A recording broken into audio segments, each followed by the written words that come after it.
This one's called Meganoid. So, pretty cool stuff. It's very, very like 80s, 90s platformer awesomeness. So, I think it's like a strong 80s, 90s influence. Absolutely free. You know, absolutely free. Another free game. Free game. Now, these would be awesome on the Zoom. Maybe. Successfully installed. I don't know. I'd like to test them out and see how well it translates to the larger screen. Yeah.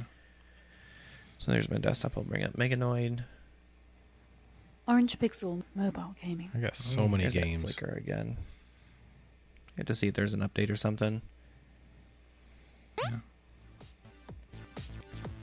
So they got a story. That's nice. I'm gonna skip it. Music's pretty nice. So it's just a back and Nice forth, retro. left and right, and a jump button along the right. Go forward, you jump. As you go through the levels, it tells you what you have to do, and there are little help like bubbles or whatever. You know, it tells you how to collect those diamonds. You go in the exit portal. The one thing that really impresses me about this game is that you don't have to click a button to dismiss whatever it's telling you. So like, I'll drop down here.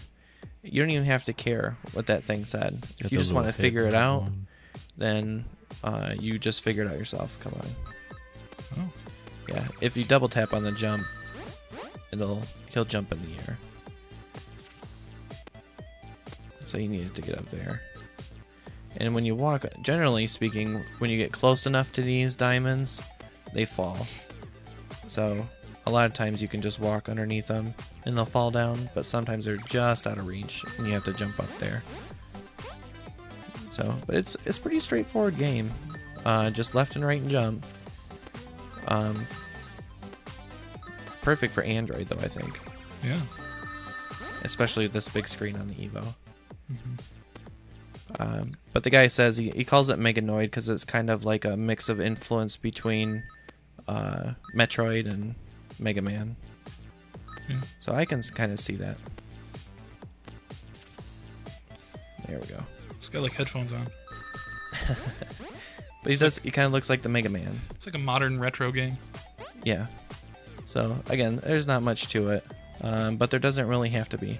It's just good old fun. Yeah, and it's integrated with Faint, so you get all those cool little upgrades or whatever and points on Faint. Cool. Let's see.